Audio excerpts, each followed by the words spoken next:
The champagne tastes like lies. Mia Torres stands at the edge of the rooftop terrace, Manhattan glittering below like a city made of broken promises. The glass in her hand is expensive, probably more than her rent, but it might as well be poison. Because across the marble expanse, laughing too loud, touching her too much, is the reason Mia's heart turned to stone 6 months ago. Ryan Mitchell, her ex, the man who swore he'd love her forever, right up until he didn't. And draped on his arm like a designer accessory is Chelsea Hartwell. Blonde, perfect. Everything Mia apparently wasn't. The charity gala is packed with New York's elite, women in gowns that cost more than Mia's car. Men in suits tailored to intimidate. The air smells like old money and newer affairs. Mia shouldn't be here. She's a graphic designer who splits rent with 2 roommates and eats ramen 3 nights a week. But her friend Jenna works for the event company, and when she offered Mia a +1, Mia said yes. Big mistake. Huge mistake. Because Ryan wasn't supposed to be here. And he definitely wasn't supposed to notice her the second she walked in.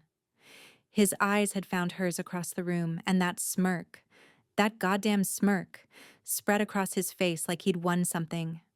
Now he's walking toward her. Her fingers tighten around the champagne flute. She could leave. She should leave. But her feet refuse to move, rooted to the spot by pride and fury and the burning need to not let him see her break. Mia. Ryan's voice is smooth, practiced. He stops just close enough that she can smell his cologne, the same one she used to love. Didn't expect to see you here. She forces a smile. Funny. I was just thinking the same thing. His gaze travels down her dress, a simple black number she borrowed from Jenna, and back up with casual cruelty. You look nice. Nice. Not beautiful. Not stunning. Nice. Chelsea appears at his side, her hand possessive on his arm. Ryan, darling, who's this? Oh, just an old friend, he says, and the words cut deeper than any insult. An old friend. As if 2 years meant nothing. As if the promises whispered in the dark were just background noise. Mia's throat tightens, but she keeps her expression neutral. Excuse me? She murmurs, turning away before the tears can come. She weaves through the crowd blindly, champagne abandoned on a passing tray. Her vision blurs. The rooftop suddenly feels too small, too crowded, too suffocating. She needs air. She needs space. She needs... Her body collides with something solid. Strong hands catch her shoulders, steadying her before she stumbles in her heels. Careful. The voice is deep, controlled, with an edge that makes her spine straighten instinctively. Mia looks up, and up, into eyes that seem to see straight through her. The man is tall, broad-shouldered, wearing a suit that makes every other man here look like they're playing dress-up. His jaw is sharp enough to cut glass, his dark hair swept back, perfectly. There's silver at his temples that only makes him more striking, but it's his presence that steals her breath. He doesn't just stand in a room, he commands it. I'm sorry, Mia stammers, stepping back. I wasn't looking where... Clearly. His gaze travels over her face, assessing, calculating. Then his eyes flick past her shoulder, and something shifts in his expression. Running from someone? She follows his gaze. Ryan is watching them, jaw tight, Chelsea's smile frozen on her face. An idea forms. Reckless. Stupid. Perfect. If you're enjoying this story so far, don't forget to hit the like button and subscribe. Drop a comment telling me where in the world you're watching from. I love hearing from you. She makes a split-second decision that will change everything. She steps closer to the stranger, close enough to feel the heat radiating from him. Her hand finds his chest, fingers splaying against expensive fabric and solid muscle beneath. Actually, she says, voice steadier than she feels, I need your help. One dark eyebrow arches. Do you? It's not a question.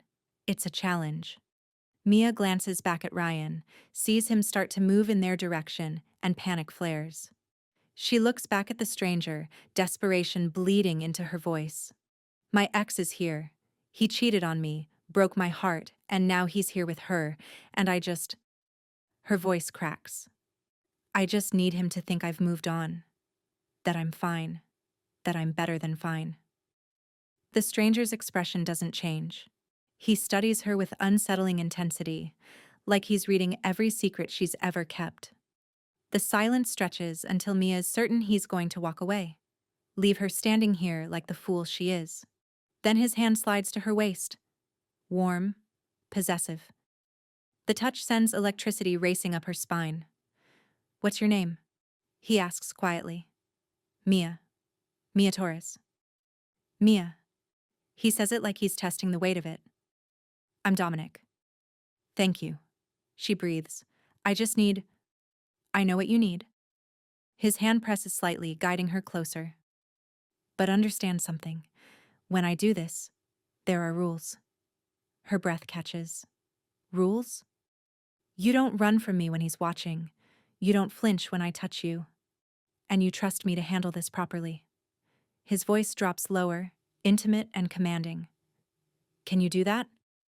She should say no, but when she looks at him, she sees control, protection, certainty.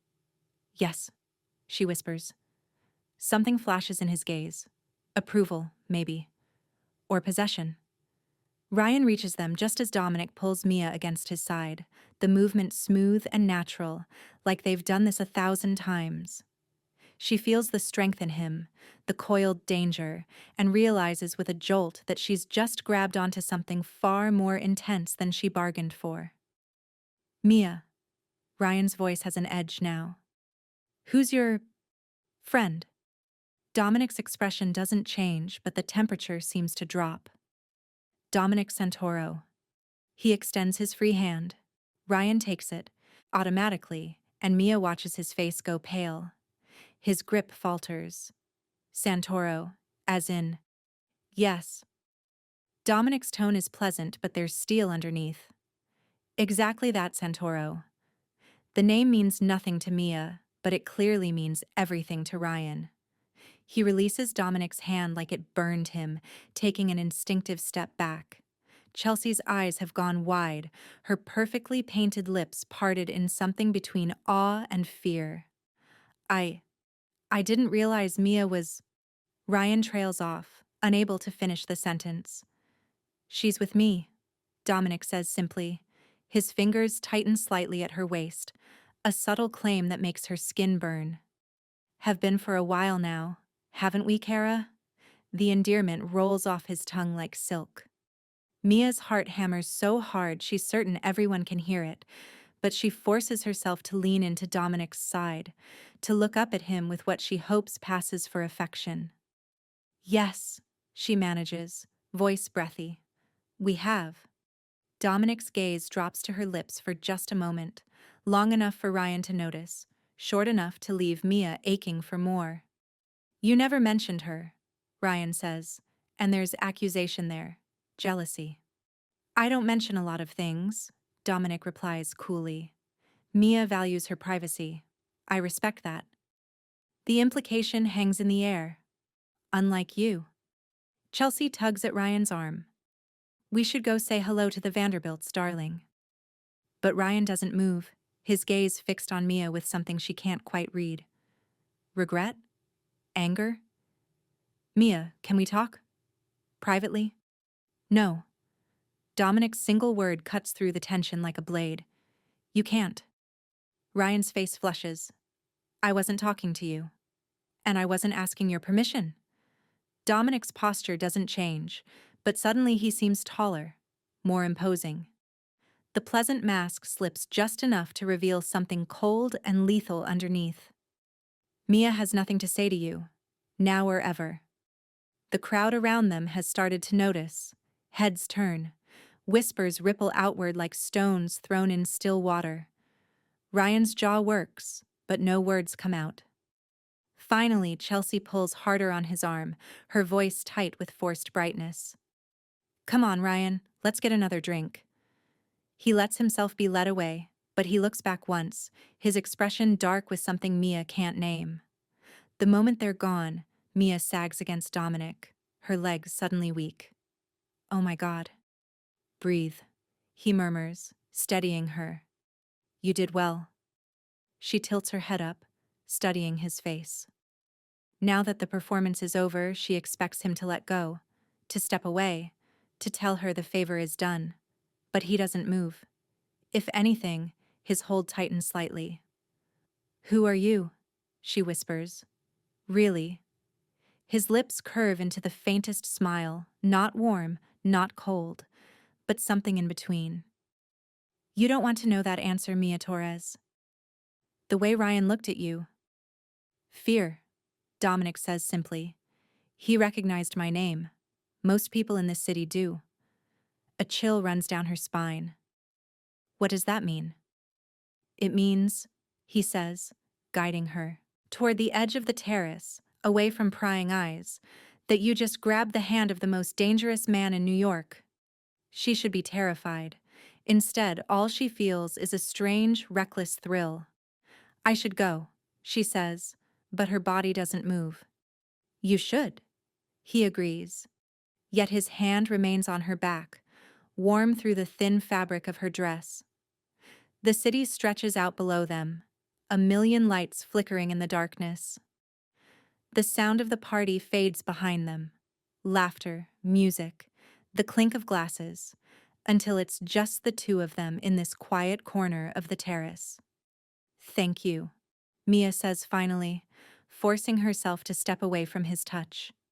The loss of his warmth feels like stepping into cold water. For helping me. I know it was strange, but thank you. Dominic studies her, his dark eyes unreadable. You're welcome. She turns to go, her heels clicking against the marble, but his voice stops her. Mia. She looks back. You should know something. He steps closer, closing the distance between them with predatory grace. When I touched you just now, when I claimed you in front of all those people. He pauses, his gaze intense enough to pin her in place. That wasn't fake. Her heart stutters. What? You asked for my help and I gave it. But understand this. His hand lifts, fingers brushing her jaw with devastating gentleness. The moment you put your hand on my chest, you became mine. That's how this works. That's not... Mia's voice shakes. That's not how anything works. In my world, it's exactly how it works. Before she can respond, before she can process the words or the heat flooding her body, Dominic steps back. The loss of his proximity feels like a physical blow. Go home, Mia, he says quietly. Think about what you want, because when you see me again, and you will see me again, I'll expect an answer. An answer to what? His eyes burn into hers. Whether you're ready to stop pretending this is temporary. Then he's gone, disappearing into the crowd with the same commanding presence that makes people instinctively step aside. Mia stands frozen, her heart racing, her skin still tingling where he touched her. The night air feels too cold now, the city too bright, her thoughts too chaotic to organize. What just happened? She came here to prove to Ryan that she'd moved on, to show him she was fine, happy, better off without him. Instead, she'd grabbed onto a stranger, a dangerous stranger, and ignited something she doesn't know how to control. Her phone buzzes in her clutch, a text from Jenna. Where are you? Are you okay? Mia types back quickly. Fine, heading out. Talk tomorrow. But she's not fine. She's the opposite of fine, because somewhere in the last 15 minutes, she stopped pretending. And the worst part, the truly terrifying part, is that she's not sure she wants to stop. Mia's apartment feels too small when she gets home. She kicks off her heels, drops her clutch on the kitchen counter, and collapses onto the secondhand couch. The silence presses in around her, broken only by the hum of the refrigerator and distant traffic. Her hands won't stop shaking. She presses them to her face, trying to ground herself, but all she can feel is the ghost of Dominic's touch. The warmth of his hand on her back. The way his thumb had traced her lip like a promise. That wasn't fake. His words echo in her mind, relentless and consuming. What did he mean? How could it not be fake when they'd only just met? When she'd literally asked him to pretend. Except he hadn't pretended. Not really. Everything about his touch, his voice, the way he'd looked at her, it was all too real. Too intense. Too much. Mia's phone buzzes again. She pulls it from her clutch with trembling fingers, expecting Jenna. But the number is unknown. Her thumb hovers over the message. She should delete it. Block the number. Go to bed and pretend tonight never happened. Instead, she opens it. Unknown. You left before I could give you this properly. DA's second message follows immediately. A single image. Mia's breath stops. It's a photo from tonight, taken from across the terrace.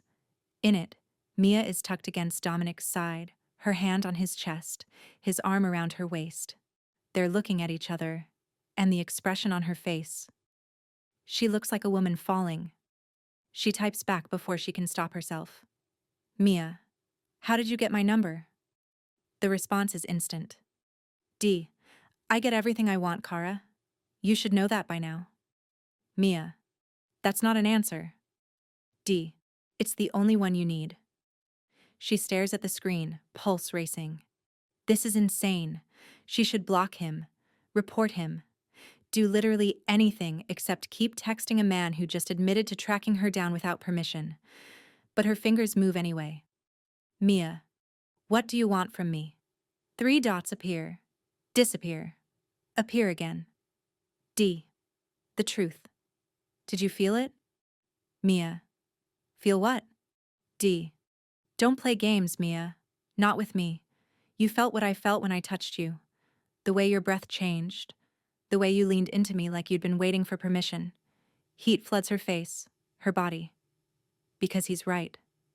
God help her, he's right. Mia. I don't know you. D.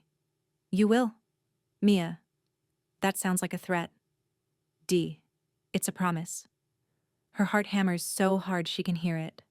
She should stop this conversation. She should... D. Sleep well, Mia Torres. Tomorrow, everything changes. The messages stop. No matter how long she stares at the screen, no new texts appear. Mia tosses the phone onto the couch cushion and presses her palms to her eyes. What are you doing? She whispers to herself. What the hell are you doing? But she knows the answer.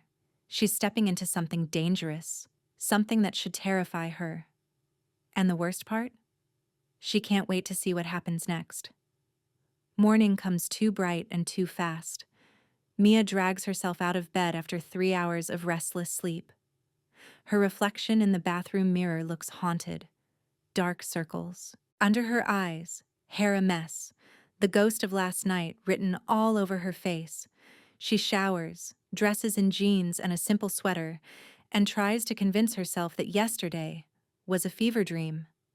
That Dominic Santoro, if that's even his real name, was just a stranger playing along with a desperate woman's request.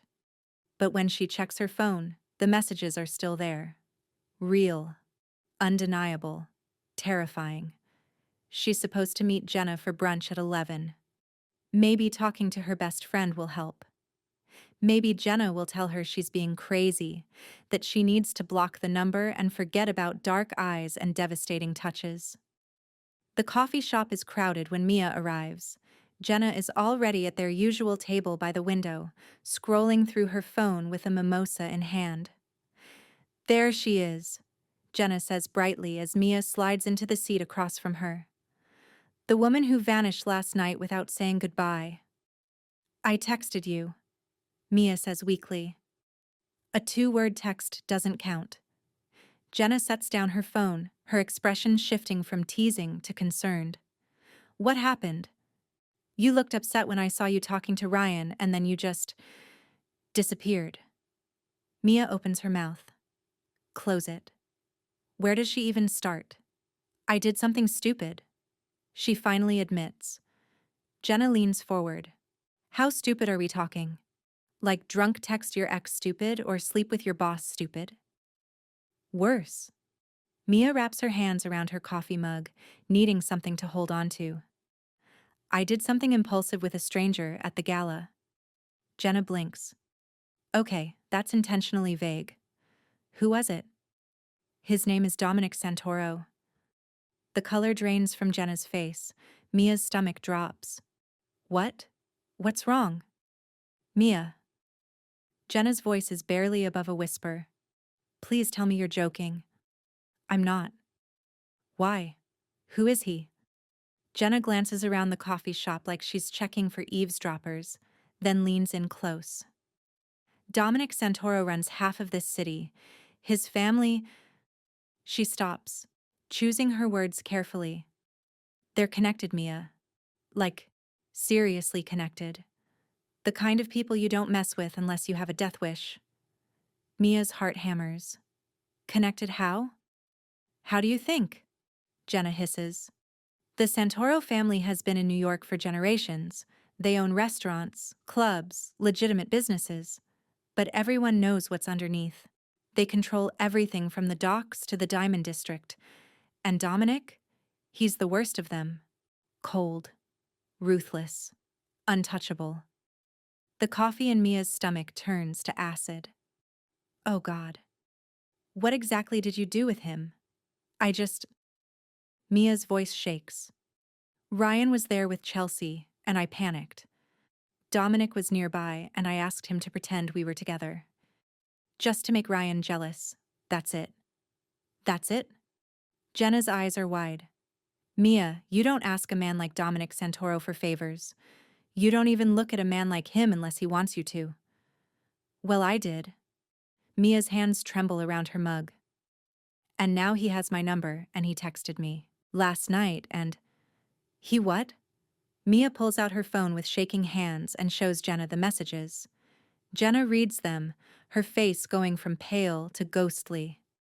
Mia, you need to block this number right now. I can't. Why not? Because part of me doesn't want to. Because when he touched me, I felt more alive than I have in months. Because I'm terrified and exhilarated and I don't know how to stop wanting more. But she can't say any of that out loud. I just can't, Mia whispers. Jenna grabs her hand across the table. Listen to me. Men like Dominic Santoro don't do casual. They don't do anything fake. If he's texting you, if he's interested... She squeezes tighter. You're in danger, Mia. Real danger. He didn't hurt me. Not yet. But that doesn't mean he won't. The words hang between them, heavy and suffocating. Mia's phone buzzes. They both look down at the screen. D. I'm outside. Mia's breath stops. No. Jenna breathes.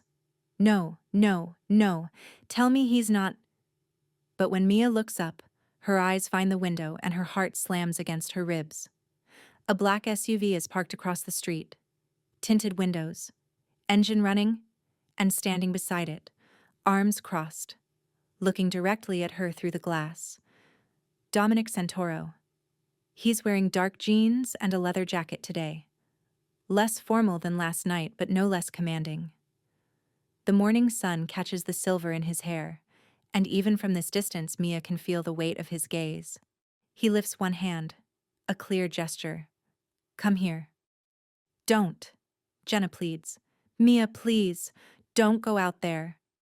But Mia is already standing, her body moving on autopilot, because she knows, has known since last night, that there's no running from this. No pretending it didn't happen. Dominic Santoro has marked her, and now she has to face what that means. The coffee shop door chimes as Mia pushes through it, the sound too cheerful for the way her heart is trying to break out of her chest. The morning air is crisp, carrying the scent of exhaust and fresh bagels from the cart on the corner. Normal city sounds. Normal city smells. Nothing about this moment is normal. Dominic doesn't move as she approaches. He stands perfectly still beside the SUV, watching her with that same unreadable intensity from last night. Up close, in daylight, he's even more striking. The leather jacket fits him like it was made for his frame. His jaw is shadowed with stubble, and those eyes, dark, endless, utterly focused on her. Mia stops a few feet away, arms wrapped around herself. "You're following me?" "Yes." No hesitation. No excuse. That's... Her voice shakes. "That's not okay." "I know." He tilts his head slightly. "But I'm doing it anyway." Honesty is somehow worse than a lie. Mia's nails dig into her arms. "Why?" "Because you walked away last night before we finished our conversation." Dominic steps closer and she forces herself not to retreat. "And because your ex-boyfriend is a bigger problem than you realize." Her stomach clenches. "What are you talking about?" "Ryan Mitchell works for Castellano Investments, money laundering front for the Castellano family." His tone is matter of fact, like he's discussing the weather. "They're enemies of mine, have been for years."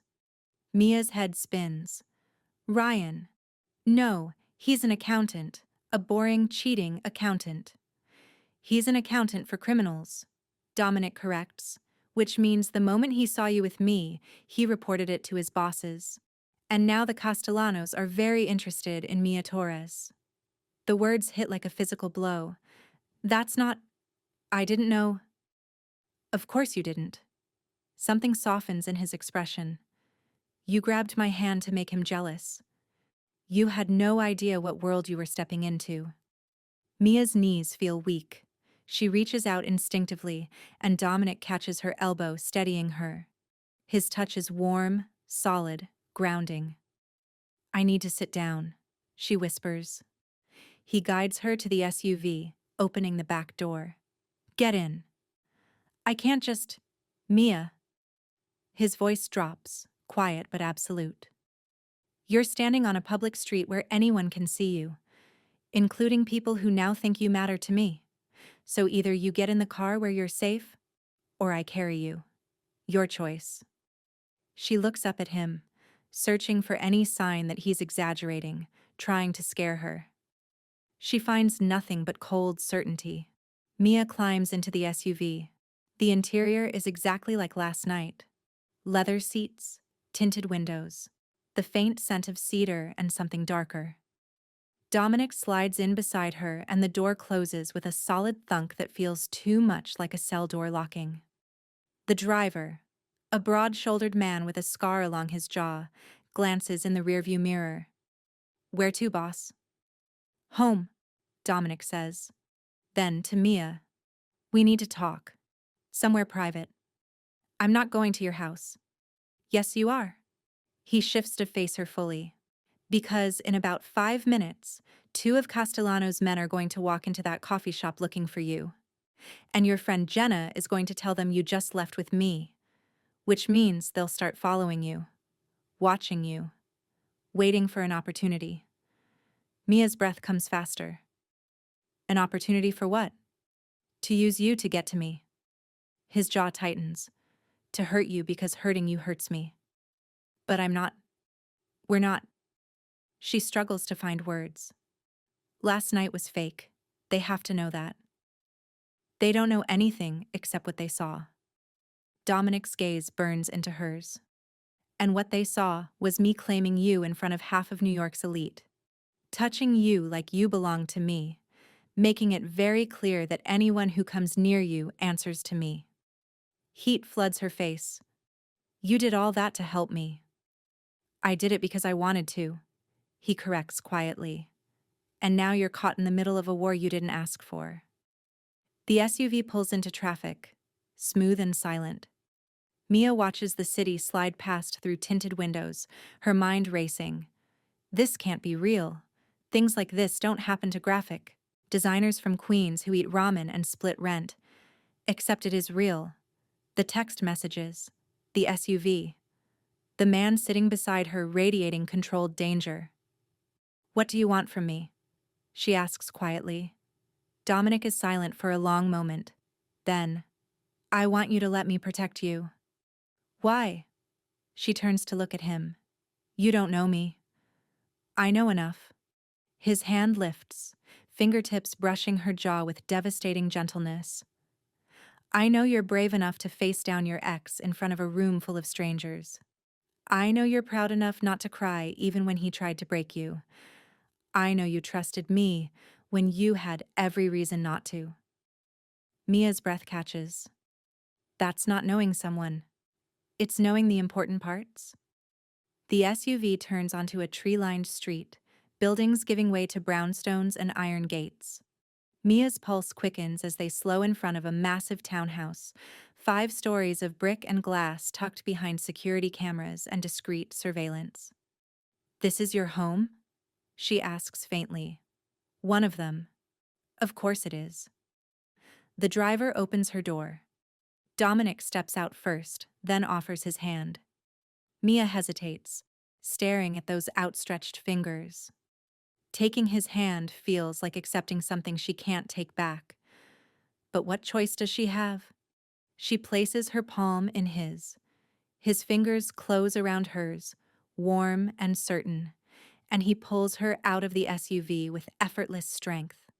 The contact sends electricity racing up her arm, and she sees the flash of awareness in his eyes. He feels it too. Come, he murmurs. The townhouse interior is nothing like she expected. She'd imagined dark, oppressive rooms filled with expensive ugliness. Instead, she finds high ceilings, natural light, and clean lines. Art on the walls that looks original. Books on shelves that look read. It feels human. Surprised? Dominic asks, watching her reaction. I don't know what I expected. Something out of a movie, probably. Dark and threatening. His lips curve slightly. I'm a businessman, Mia, not a cartoon villain. A businessman, she repeats carefully. Among other things. He guides her to a sitting room overlooking a private garden. The furniture is comfortable without being ostentatious. A fire crackles in the fireplace even though it's not quite cold enough to need it. Dominic gestures to a leather sofa. Sit. I'll get you something to drink. I don't want... You're shaking. His voice is gentle but firm. Sit down before you fall down. Mia sinks onto the sofa, hating that he's right. Her legs feel like water. Her hands won't stop trembling. Dominic returns with 2 glasses of amber liquid. He presses one into her hand. Whiskey. It'll help. It's 10 in the morning. And you've just learned you're being hunted by the Mafia. He settles into the chair across from her, long legs stretched out. I think we can break a few rules. Mia takes a sip. The whiskey burns going down, but it steadies her. She takes another sip, then sets the glass on the coffee table. Tell me everything. Dominic studies her for a long moment, as if deciding how much truth she can handle. Then he begins. My family has controlled certain interests in New York for 4 generations. Legitimate businesses mostly. Restaurants, real estate, import-export. But we also have connections that exist in the shadows. Protection, information, influence. The Mafia, Mia says flatly. That word is outdated, but yes, if you want to simplify it. He takes a drink. The Castellano family wants what we have. Territory, respect, power. They've been pushing into our operations for the past 2 years, trying to force us out or force us into a war. And Ryan works for them. Ryan Mitchell is nothing, a low-level accountant who probably doesn't even know half of what his bosses do. Dominic's eyes harden. But he knows my face, and when he saw you with me, saw the way I touched you, claimed you, he saw an opportunity. Mia's stomach twists. So this is my fault? No. The word is sharp, immediate. This is my fault. I should have walked away when you asked for help. I should have known better than to make such a public display. He leans forward, elbows on his knees. But I didn't. Because from the moment you put your hand on my chest and looked up at me with those desperate eyes, I couldn't walk away. If you're hooked on this story, make sure to subscribe and turn on notifications so you never miss an upload.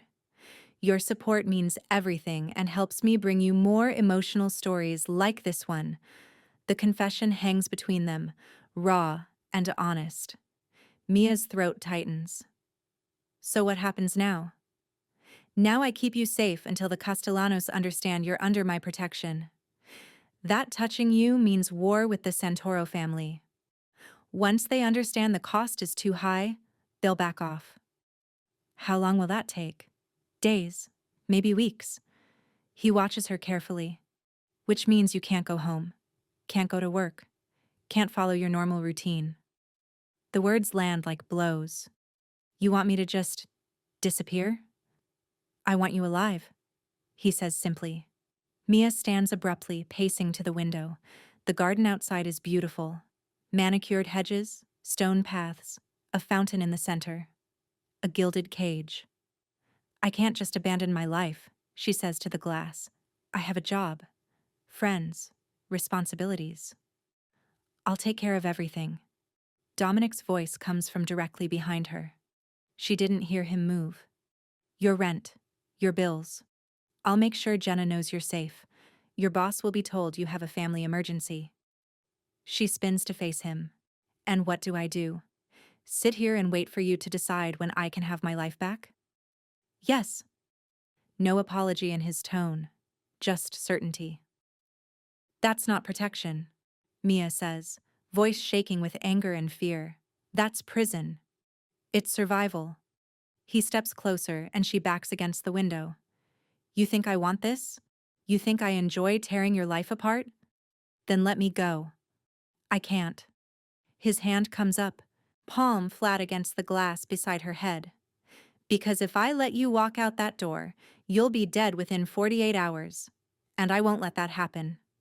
Mia's breath comes in short gasps. She's trapped between his body and the window, his presence overwhelming. You don't get to decide that.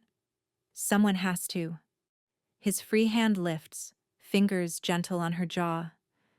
And since you walked into my world asking for my help, that someone is me. I didn't ask for this, she whispers. I know. His thumb strokes her cheek, the touch devastating in its tenderness. But here we are anyway. For a long moment they just stare at each other. Mia can feel the heat radiating from him, smell the subtle cologne mixed with leather. Her heart hammers so hard she's certain he can feel it. I'm scared, she admits. Good. His voice drops to a murmur. Fear keeps you alive, but you don't have to be scared of me. How do I know that? Because if I wanted to hurt you, Kara, I would have done it already. His eyes search hers. I'm many things. Violent, yes. Ruthless when I need to be. But I don't hurt women. I don't break innocent people just because I can. And I sure as hell don't let harm come to someone under my protection. The words should comfort her. They don't. Because comfort isn't what she feels standing this close to him. What she feels is dangerous. Electric. Terrifyingly alive. Before she can second-guess herself, Mia reaches up and touches his face. Her fingers trace the line of his jaw, feeling the stubble rasp against her skin. Dominic goes absolutely still. His eyes darken, pupils dilating. What are you doing? He asks, voice rough. I don't know, Mia admits, testing something. Testing what? Whether this is real. Her fingers slide to the back of his neck. Or if I imagined everything I felt last night. His hand covers hers, not pulling away but holding her there. You didn't imagine it. Prove it. The words are barely out of her mouth before he moves. His lips crash against hers with devastating intensity, not gentle, not careful, but hungry and claiming. Mia gasps, and he takes advantage, deepening the kiss until her knees buckle. His arm bands around her waist, holding her up, holding her against him. She tastes whiskey and something darker, something that makes her head spin. Her fingers tangle in his hair, pulling him closer, even though closer seems impossible. When he finally pulls back, they're both breathing hard. His forehead rests against hers, his control clearly frayed. "Still think it's fake?" he murmurs. Mia can't speak. Her lips feel swollen, her body humming with need. "That's what I thought." He steps back carefully, putting distance between them like it physically pains him. "You should rest. There's a guest room upstairs. Everything you need is already there." "How did you—" "I had someone collect your things this morning. Clothes, toiletries, your laptop." At her shocked expression, he adds, "I told you, I take care of what's mine." "I'm not yours," Mia says, but the protest sounds weak even to her own ears. Dominic's smile is slow, dangerous, absolutely certain. "Keep telling yourself that, Kara. Maybe eventually you'll believe it." He turns toward the door, then pauses. "One more thing." "What?" "That kiss?" His eyes burn into hers. "Remember that." Then he's gone, leaving Mia alone with her racing heart and the terrifying realization that she's in far deeper than she ever intended. The guest room is on the third floor, flooded with afternoon light. Mia stands in the doorway, taking it in.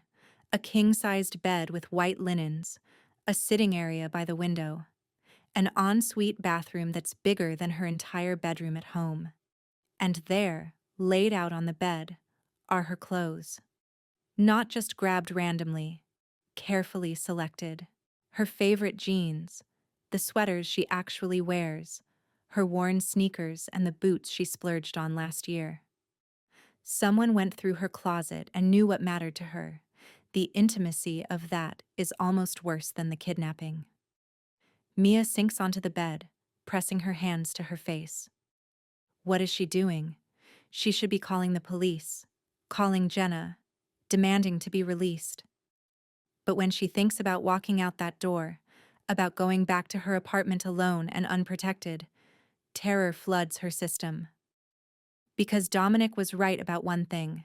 She believed him when he said she was in danger. Her phone buzzes. She pulls it from her pocket. Jenna calling. Mia answers. "Hey." "Oh my God, are you okay?" Jenna's voice is frantic. "Two men came into the coffee shop right after you left asking questions. I didn't tell them anything, but Mia, they were—" "I know." Mia keeps her voice calm. "Dominic told me." Silence. Then carefully. "Where are you right now?" "Somewhere safe." "Define safe." "With him." "Mia." "I know how this sounds," Mia interrupts. "I know you're worried. But Jenna, if what he says is true, then staying with him is the only option I have. Or you could go to the police. And tell them what? That my ex-boyfriend's employers might want to hurt me because I fake dated a mobster?" Mia laughs bitterly. "They'd think I was insane." "Because it is insane." Jenna's voice rises. "This whole thing is insane and you're just going along with it? What else am I supposed to do?" The question hangs there, because they both know the answer. Nothing. There's nothing else Mia can do. Finally, Jenna sighs. "Just be careful, okay? And text me every day so I know you're alive." "I will. I promise." After they hang up, Mia stares at her phone. One new message notification. Unknown number. "Tell your friend to be careful too. They know you're close." De-ice floods Mia's veins. She types back immediately. "Mia, are you threatening my best friend?" D. "I'm warning you, there's a difference." Mia, "Keep her out of this." D. "I intend to. But you need to tell her to watch her back. Change her routine. Be aware of her surroundings." Mia, "This is insane." D. "This is reality. Welcome to my world, Kara." Mia tosses the phone onto the bed and buries her face in her hands. How did her life spiral so completely out of control in less than 24 hours? A soft knock sounds at the door. "Come in," she calls, expecting Dominic. Instead, a woman enters, late 50s, warm brown skin, kind eyes, wearing an apron dusted with flour. "Hello, dear, I'm Rosa. I manage the house." Mia stands quickly. "Hi, I'm Mia Torres. Yes, Mr. Santoro told me." Rosa's smile is genuine. "I wanted to see if you needed anything. Are you hungry? I'm making lunch." The kindness is so unexpected that Mia's throat tightens. I. Yes, actually. Thank you." "Good. Come down to the kitchen in 20 minutes, and don't worry." Rosa pats her hand. "Mr. Santoro may be many things, but he keeps his word. If he says you're safe here, you're safe here." After Rosa leaves, Mia explores the bathroom. Her toiletries are arranged on the counter, her shampoo, her face wash, even the specific brand of toothpaste she prefers. The attention to detail is both comforting and unnerving. She splashes water on her face, trying to process everything. 24 hours ago, she was just Mia Torres, a failed relationship survivor trying to move on with her life. Now she's under the protection of a mafia boss who kisses like sin and looks at her like she's already his. And the truly terrifying part? She's not sure she wants to run anymore. 3 days pass in a surreal haze. Mia wakes each morning in sheets that smell like lavender and expensive detergent. Rosa brings her breakfast, real food, not the granola bars and instant coffee she survives on at home. The sun streams through floor-to-ceiling windows overlooking the garden, and for brief moments, she can almost pretend this is a vacation. Then she remembers she's a prisoner. A comfortable prisoner, but a prisoner nonetheless. Dominic is everywhere and nowhere. She catches glimpses of him, on the phone in his office, his voice low and dangerous. Standing in the garden at dawn, coffee in hand, shoulders tense, leaving in the SUV with men who look like they eat danger for breakfast. But he doesn't come to her room, doesn't seek her out. It's like that kiss never happened. On the fourth morning, Mia finds him in the library. He's behind a massive oak desk, reading glasses perched on his nose, focused on documents spread before him. The glasses make him look different, less dangerous, more human. "You wear glasses," she says from the doorway. He looks up, and something flickers in his expression. Surprise, maybe, or pleasure that she's seeking him out. "Only when I'm working." He removes them, setting them aside. "Did you need something?" "Information." Mia steps into the room. "You said it would be days, maybe weeks. It's been 4 days. What's happening?" Dominic leans back in his chair, studying her. "The Castellanos are testing boundaries, watching your apartment, following Jenna. Don't worry, I have people protecting her too. They're trying to figure out if you're worth starting a war over. And? And they're starting to realize you might be." Mia's stomach twists. "Because of how you acted that night." "Partly." His gaze is steady. "But also because I've made it very clear that anyone who touches you dies. No warnings, no negotiations, just consequences." The casual way he says it makes her shiver. "You'd really kill someone over me?" Without hesitation. "You don't even know me." Dominic rises from his chair with fluid grace, circling the desk. He stops in front of her, close enough that she has to tilt her head back to meet his eyes. "I know you bite your bottom lip when you're thinking," he says quietly. "I know you take your coffee with too much cream and not enough sugar. I know you check your phone every morning hoping for a message from me, then hate yourself for hoping." Mia's breath catches. "I don't." "You do." His hand lifts, fingertips ghosting along her jaw. "I know you're terrified of what you feel when I touch you. I know you lie awake at night remembering that kiss. I know you want me to do it again." Her pulse hammers. "You're very sure of yourself." "I'm sure of what I see." His thumb traces her lower lip. "The question is, how long are you going to keep pretending you don't feel this too?" Before she can answer, his phone buzzes. He glances at the screen and his expression hardens. I have to take this. He steps away, phone to his ear. Talk to me. Mia watches his face change, the way his jaw tightens, the way his free hand curls into a fist. Whatever he's hearing, it's not good. When? A pause. How many? Another pause. Longer this time.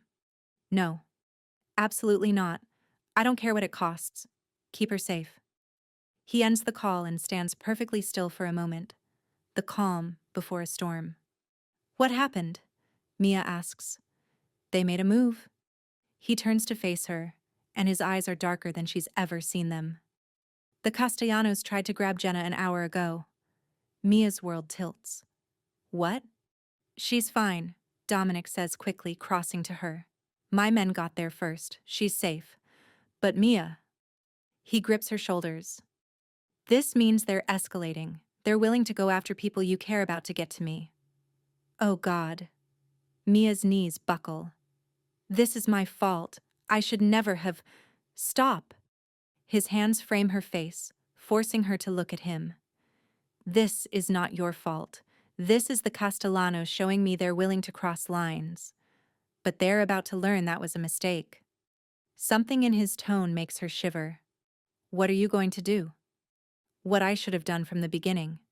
He releases her, moving to the desk and pulling out a phone, not the one he usually carries. I'm going to end this.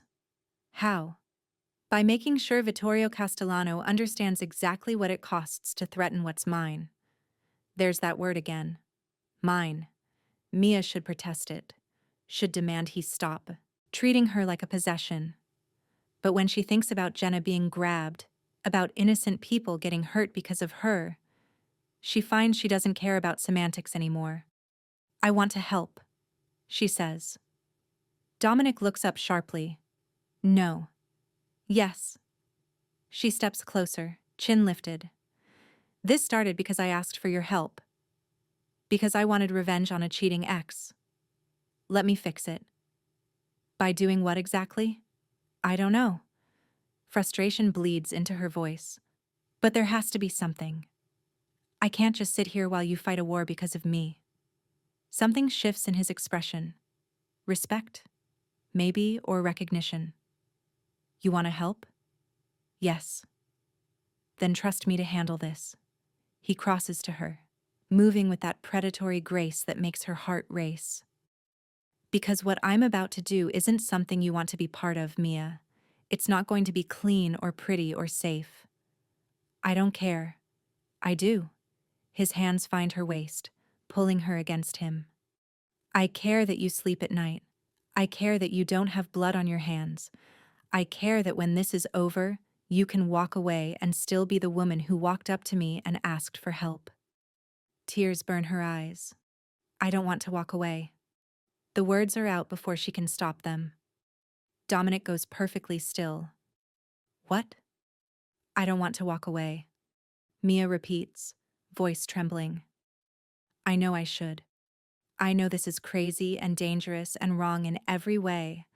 But Dominic, she looks up at him, tears spilling over. I don't want to walk away from you. For a long moment, he just stares at her. Then something breaks in his carefully controlled expression. He kisses her like he's drowning and she's air. His hands slide into her hair, tilting her head back, his mouth claiming hers with devastating intensity. Mia gasps, and he deepens the kiss, his tongue sweeping against hers in a rhythm that makes her knees weak. She grips his shirt, holding on, kissing him back with everything she's been holding back for 4 days. The fear, the frustration, the desperate need she's been trying to deny. It all pours into the kiss until she can't tell where she ends and he begins. When they finally break apart, both breathing hard, Dominic rests his forehead against hers.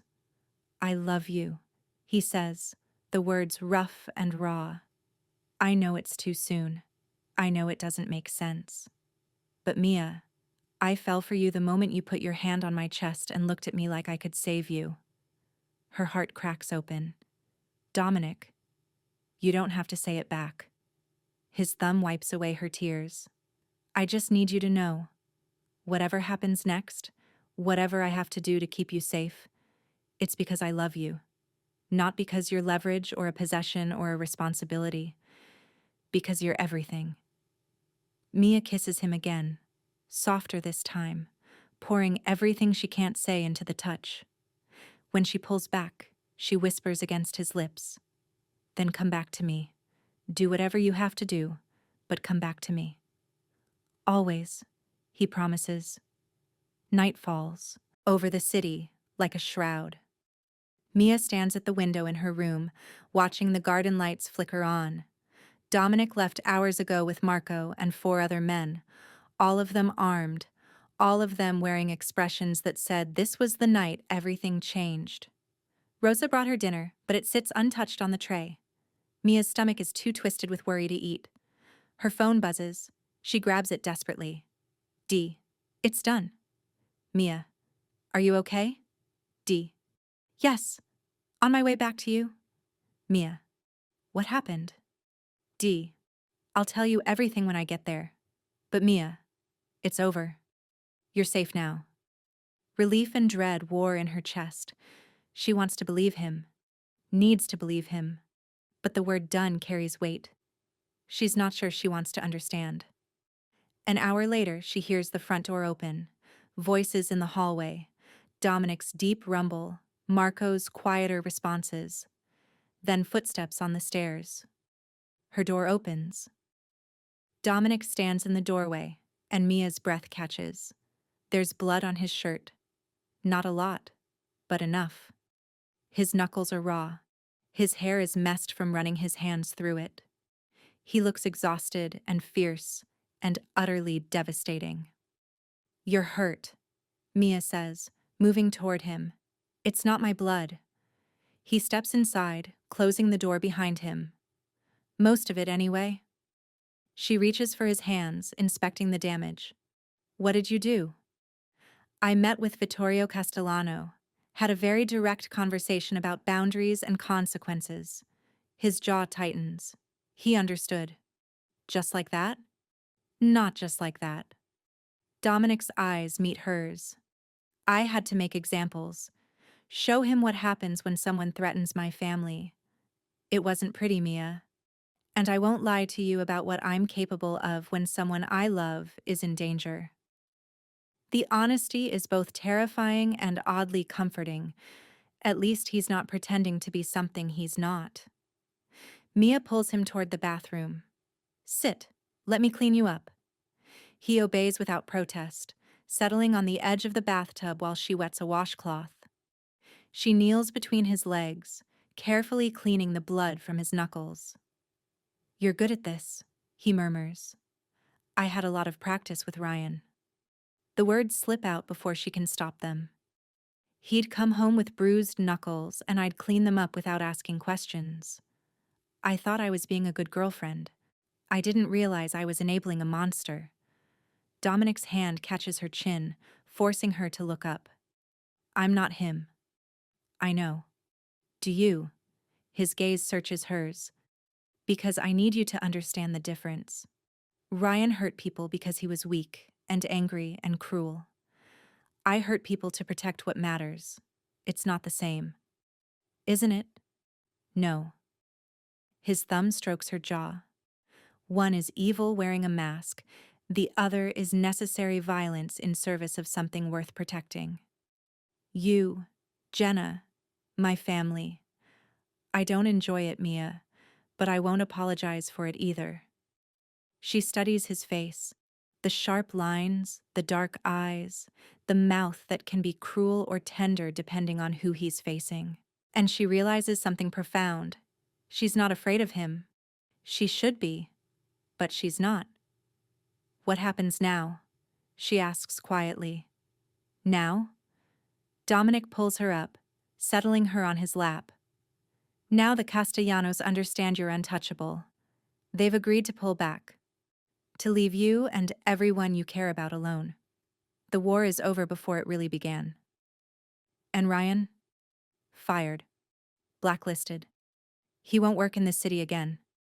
His arms tighten around her. He can't hurt you anymore. Mia's throat closes. You did all that for me. I'd do more. He tilts her face up. I'd burn this entire city down if it meant keeping you safe. The declaration should terrify her. Instead, it makes her feel cherished in a way she's never experienced. I love you, she whispers. Dominic goes perfectly still. Say that again. I love you. Tears spill down her cheeks. I know it's crazy. I know we barely know each other. But Dominic, I love you. He kisses her with aching tenderness, his hands gentle in her hair.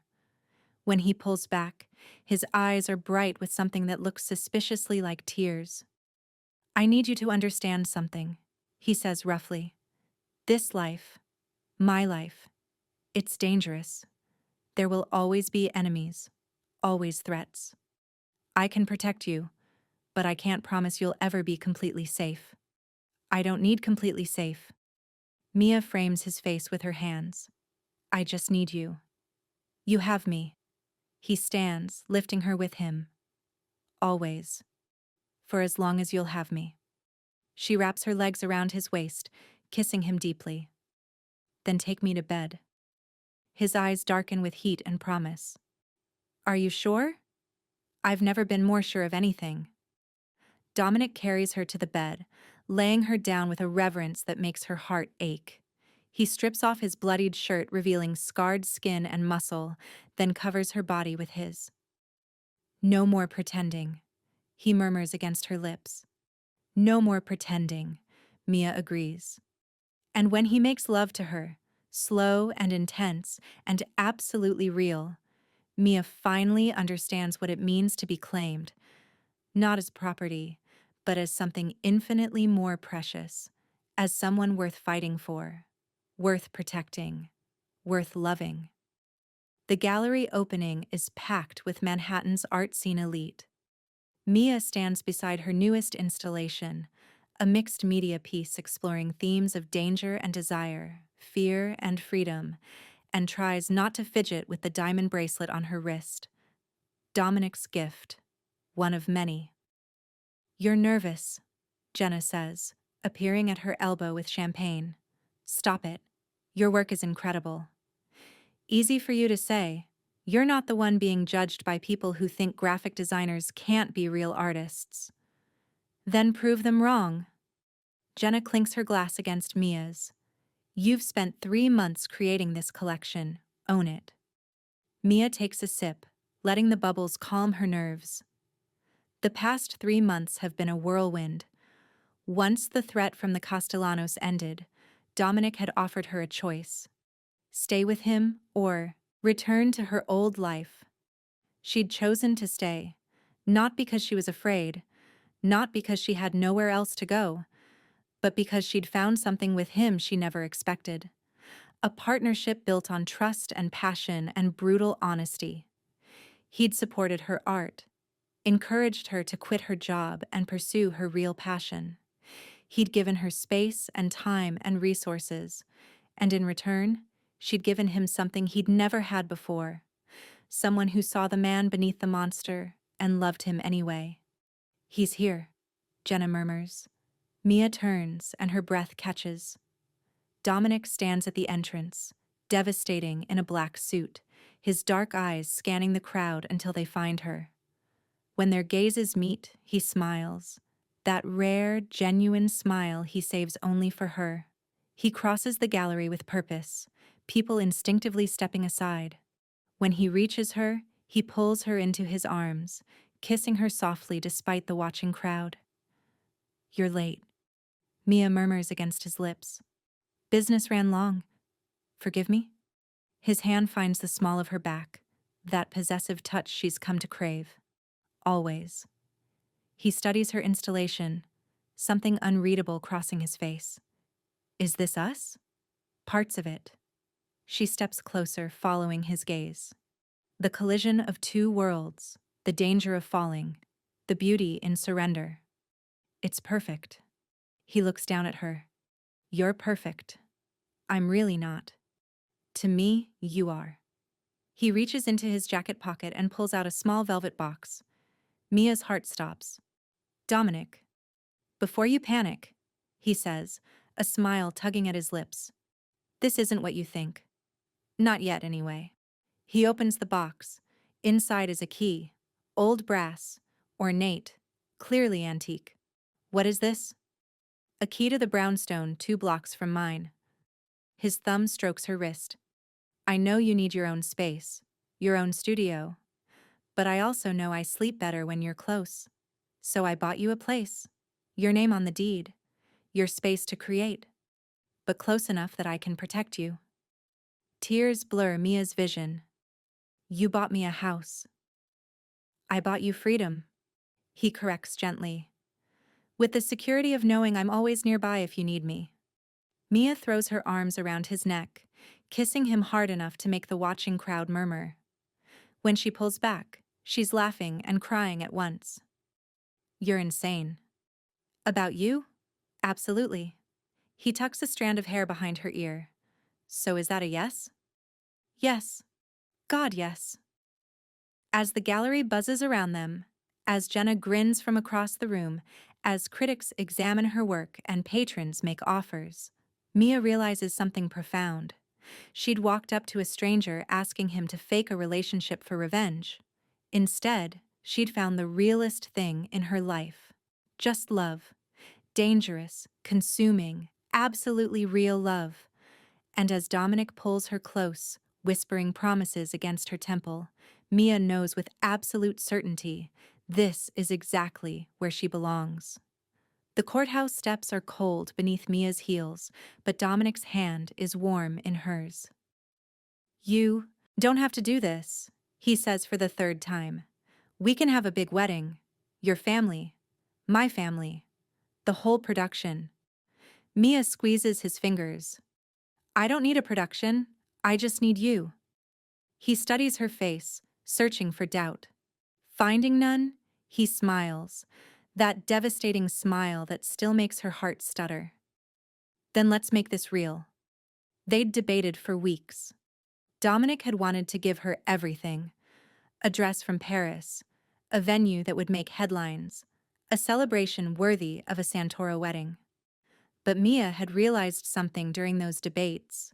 She didn't want spectacle. She'd spent too much of her life performing for others, pretending to be happy when she wasn't, pretending relationships were fine when they were toxic.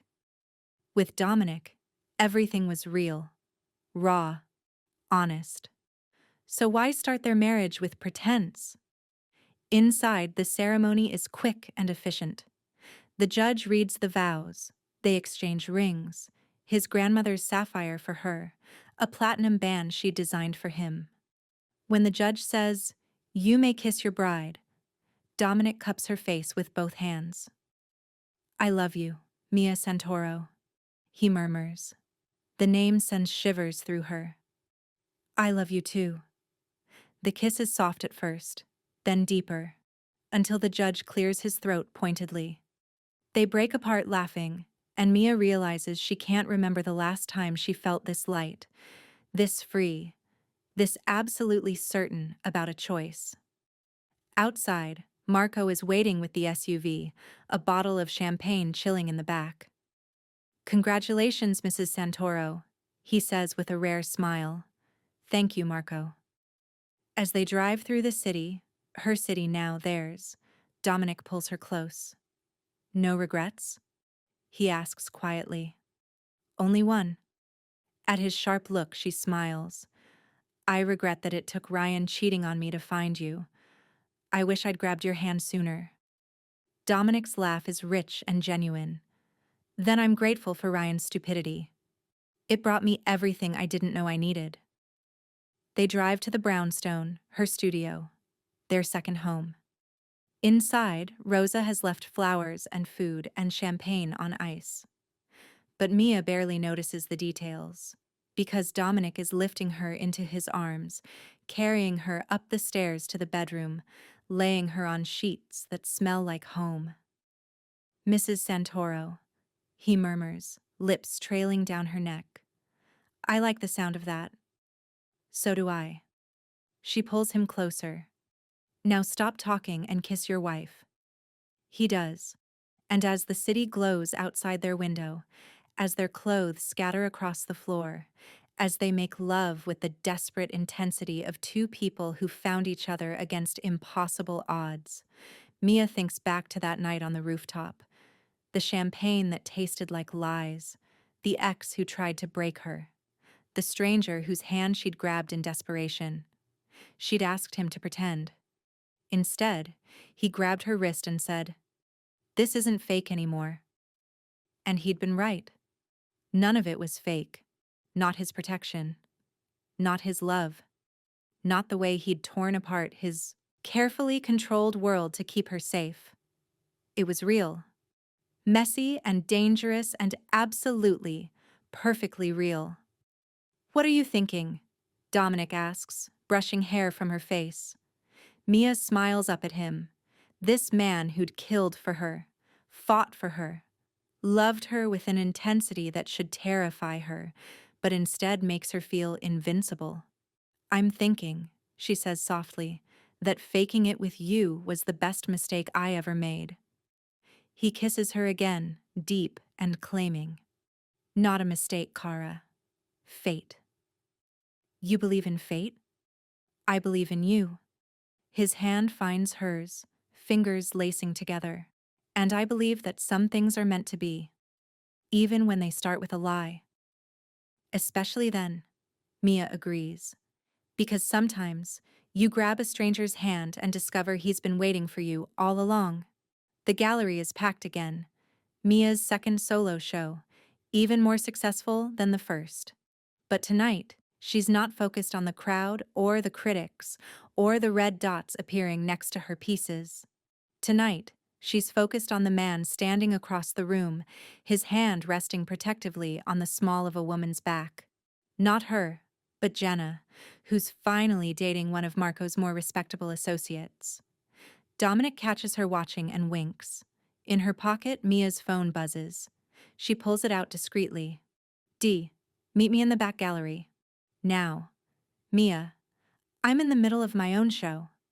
"D, I know. Come anyway. She should stay.